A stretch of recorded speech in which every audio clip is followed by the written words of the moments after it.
So as we go ahead and take a look at number 1 here, it says Andy has 20 marbles in a bag. Of these, 9 are clear and 11 are blue. Find the probability of each event. Write your answer as a fraction, a decimal, and a percent.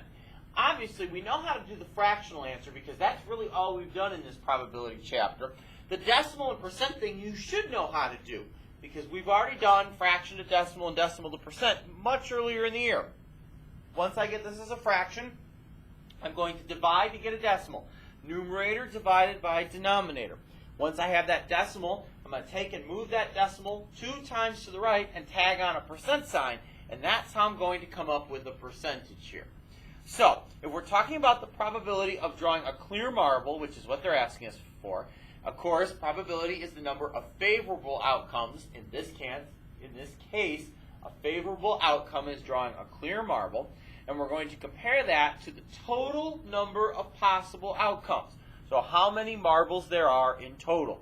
So if we look at the scenario here, it says that there are 9 clear marbles. So the top of my fractional response is going to be 9. And the total number of marbles, well, as we see from the beginning here in line 1, sentence 1, all right, that says 20. There's 20 marbles in the bag. So I have a 9 out of 20 chance of pulling a clear marble. Now I'm going to divide that, as I said, to come up with the decimal response. 9 divided by 20 is 0.45. And then I'm going to move the decimal twice to the right and add a percent sign, and I find that that's 45%.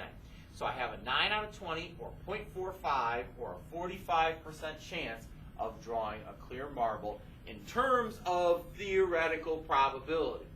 All right, if I go and actually try this experiment with the marbles, I may find that I pulled a clear marble 6 out of the 20 times. Then all of a sudden, new probability, 6 out of 20, but that's experimental based on me actually trying it.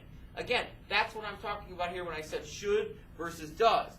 Theoretical probability is what should happen based on the numbers. Experimental probability is what actually does happen. What happens when I actually go try it? We're not doing that. We've already done that. We're only talking about what should happen here based on the numbers in the situation.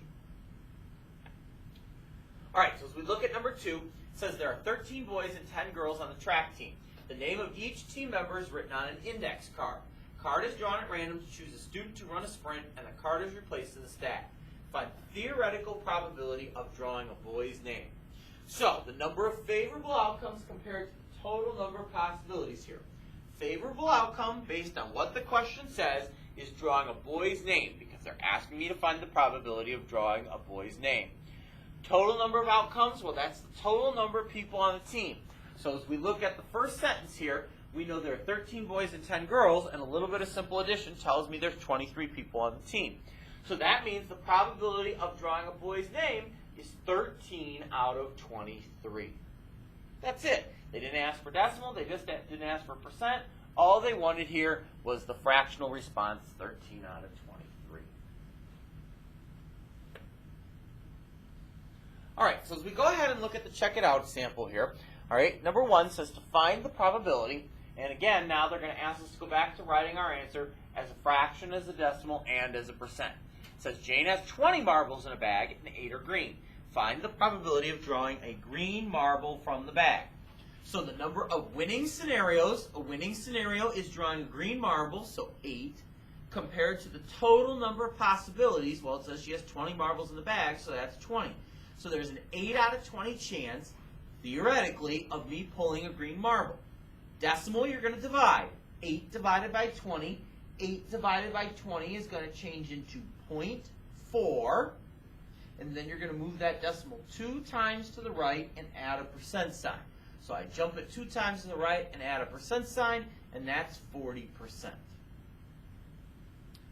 There are 15 boys and 12 girls in the class. Find the theoretical probability of drawing a boy's name. So, probability of drawing a boy's name, total number of winning scenarios. Winning scenario here based on the question is pulling a boy's name compared to the total number of possibilities, which we can find with a little bit of simple arithmetic. 15 boys and 12 girls equates to 27 total people. So there's a 15 out of 27 chance of me drawing a boy's name. 15 winning scenarios, 15 boys' names, compared to 27 total scenarios. 15 plus 12 is how I come up with 27. There's a 15 out of 27 chance of drawing a boy's name.